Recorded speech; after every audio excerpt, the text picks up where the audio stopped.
It's time for Rabbi Minkowicz's weekly Torah lesson. Here with his spiritual perspective and insight, Rabbi Minkowicz.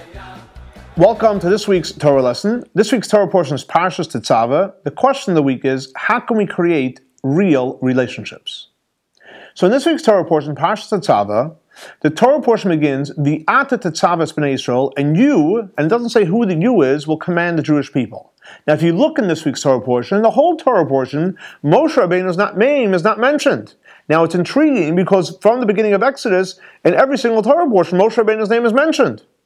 So why in this one is he not mentioned? The commentaries tell us, because when God wanted to destroy the Jewish people, Moshe Rabbeinu stood up to God and said, God, you want to destroy the Jewish people? Take my name out of the Torah.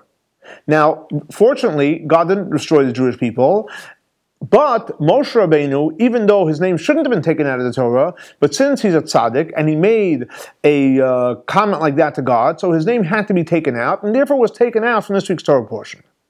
Now, even though it was taken out of this week's Torah portion, but nevertheless, God's talking to him.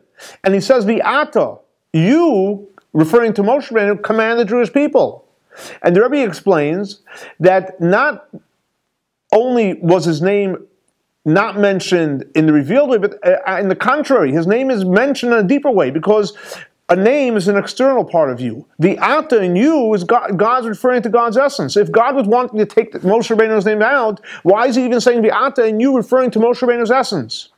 So here you see that what a true leader is. Moshe Rabbeinu, when he stood up for the Jewish people, he was demonstrating that what's really important is the relationship that he had as a leader of the Jewish people as a human being. And therefore, if you want to destroy them as a human being, destroy me too. And God agreed with him that what's really important is what the relationship is important. So even though the external part of Moshe Rabbeinu's name is not mentioned in this week's Torah portion, but the essence of Moshe Rabbeinu, the Ata, the essence of Moshe Rabbeinu is mentioned. So in other words, when a person prays and studies Torah and does mitzvot, that's great. That will give you an external relationship with God. But when you're actually praying to God and with God, and you're developing that relationship with God, that creates the real relationship with God. So there's two parts to every mitzvah, and every time you study Torah, and every time you pray, there is the functional part, but then there's the relationship part. And we have to focus, as much as we focus on the external part, which is the technical mitzvah and the prayer, and the Torah study, we have to focus on developing that deep relationship with God. So to answer the question, how do we develop real relationships? By not necessarily focusing on the external acts, but really focusing on developing the real relationship between person to person and us to God.